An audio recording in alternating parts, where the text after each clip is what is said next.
معزز صاحب، میں نے جو آیت پڑھی ہے وَابْتَغُوا إِلَيْهِ الْوَسِيلَةَ، اور ہمارا اس محفل کا مقصد وسیلہ کو سمجھانا ہے، چونکہ ہمارا آپ ایک ایسے دربار سے جڑے ہوئے جہاں وسیلہ کے بغیر کچھ نہیں،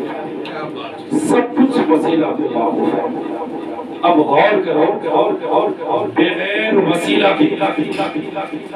وہ رب جس کے پاس سب کچھ ہے، وہ رب جس نے لفظ کن سے 18,000 مخلوقات کو پیدا کیا، وہ چاہتا تو جب 18,000 مخلوقات کو صرف لفظ کن سے پیدا کر سکتا ہے تو وہ رب ہم انسانوں کو بے وسیلہ بھی دنیا میں بھیج سکتا ہے، مگر رب نے بغیر وسیلہ نہیں بھیجا، اس لیے کہ رب قدیر جب بغیر وسیلہ کے قدرت کے بعد بھی نہیں بھیجا، ہمارے پاس تو کوئی قدرت ہی نہیں ہے، طاقت ہی نہیں ہے، ہمارے پاس تو کوئی ذریعہ ہی نہیں ہے، بغیر وسیلہ کے ہم رب تک کیسے پہنچ سکتے؟ اس لیے رب کہتا ہے وَابْتَغُوا إِلَيْهِ الْوَسِيلَةَ۔ اب جانتے ہیں جب آپ مرید ہوتے ہیں تو ایک پیر کے لیے 4 شرطیں ہوتی ہیں، تب جا کے وہ پیر صاحب ہوتے ہیں، وہ مرید کر سکتے ہیں، ورنہ مرید نہیں کر سکتے۔ ان 4 شرطوں میں ایک شرط یہ بھی ہے کہ ان کا سلسلہ نسلاً بعد نسل، ذریعہ کے ذریعے سے، جیسے ان کے پیر، پھر ان کے پیر، ان کے پیر، حتیٰ کہ روشن ضمیر معین الدین چشتی تک پہنچا، پھر ان کے پیر، ان کے پیر روشن ضمیر غوث اعظم تک پہنچا ہے، پھر ان کے پیر، پھر ان کے پیر اسی طریقے سے حضرت امام پاک امام حسن و حسین تک پہنچا ہے، مولا علی تک پہنچا ہے، پھر مصطفیٰ تک پہنچا ہے۔ بغیر وسیلے کے وہاں پہنچنا ممکن، اور اگر وسیلہ کاٹ دیا جائے، وسیلہ الگ کر دیا جائے تو اس کی کوئی حیثیت ہوتی ہے۔ جیسے ٹیوب لائٹ ہے، لائٹ کی وسیلہ کاٹ دو پھر بولو اسے روشنی تو بالکل نہیں دے سکتی ہے۔ مائک ہے، اس کے کوئی ایک وسیلہ ہٹا دو پھر ان سے بولو کہ آپ آواز دو، مائک آواز آپ تک پہنچا نہیں سکتی ہے، تو وسیلہ ضروری ہے۔ میں پوچھتا ہوں کہ اس محفل میں وسیلہ اگر ہمیں پہنچنا ہے تو ہم اس وسیلے کے ذریعے سے آقا کریم محمد رسول اللہ تک پہنچ سکتے ہیں، جس وسیلہ کا نام ثانی کلیر مخدوم توجہ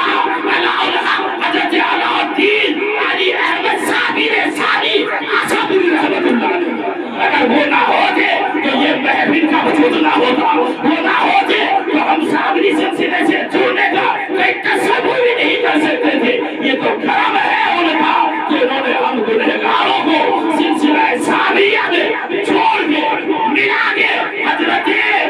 صاحب کلیر تک پہنچایا، اور پھر صاحب کلیر نے مدینے والے تک پہنچا دیا۔ اب وہاں پہنچنے کے لیے، آسابور پہنچنے کے لیے آپ کو جس وسیلے کی ضرورت ہے وہ حضرت ڈاکٹر صاحب ہے۔ بولو سبحان اللہ۔ آپ کے پیر صاحب ہے، اگر آپ نے پیر صاحب کو چھوڑ دیا تو پھر آسابور پہنچ نہیں سکتے، پھر پیر صاحب تک پہنچنے کے لیے بھی تو کوئی وسیلہ ہوگا، کوئی نہ کوئی تو ذریعہ ہوگا، جس ذریعے کے ذریعے سے آپ پیر صاحب تک پہنچے، جیسے حضرت اعظم میاں ہو یا اور حضرت ڈاکٹر صاحب کے کوئی مرید ہو، کوئی خاص ہو جنہوں نے آپ کو وہاں تک پہنچایا، تو اس وسیلہ کو بھی پکڑنا ضروری ہے۔ آپ بولو نہیں میں اب ڈائریکٹ پہنچ جاؤں گا اور پھر آپ آسابور نہ جا کے بولو مظفر پور سے سارا مسئلہ حل کر لوں گا، ممکن نہیں ہے۔ اس لیے کہ وسیلہ کے بغیر جب اس محفل کا وجود ہی نہیں ہے تو پھر ہم وہاں تک سے وہاں سے فیض کیسے لے سکتے؟ اس لیے حضرت حضور ڈاکٹر صاحب کا وسیلہ آسابور کے لیے ضروری ہے۔ وہاں جانا ہے تو ڈاکٹر صاحب کو پکڑو، اور ڈاکٹر صاحب تک آپ جب گئے تو سمجھ جاؤ کہ آپ کی زندگی میں روشنی پیدا ہو جائے گی، آپ کی زندگی میں ایک اجالا پیدا ہو جائے گا، آپ کی زندگی میں ایک تابناکی آ جائے گی، ایک درشندگی آ جائے گی، اور اس درشندگی کو پکا رکھنے کے لیے اللہ والوں کے پاس بیٹھنا ضروری ہے، ان کی محفل میں آنا ضروری ہے۔ جنہوں نے ہمیں اور آپ کو اس محفل سے جڑا ہے ان کا بھی احسان ہے۔ اگر آپ بولو کہ کے نہیں جیسے کہ رزق اللہ دیتا ہے مگر کما کے ماں باپ کھلاتے ہیں. اگر ہمارے ماں باپ ہمیں نہ بچانے میں کھلاتے پڑھاتے نہیں تو پھر رب کبیرہ میں ڈائریکٹ کچھ بھی نہیں دیتا. تو ماں باپ کیسا وسیلہ ہے ایسے ڈاکٹر صاحب تک پہنچنے کے لیے کوئی وسیلہ ہے اسے بھی دعا میں یاد رکھنا ضروری ہے. اگر آپ وہ لوگ بھول جائیں گے تو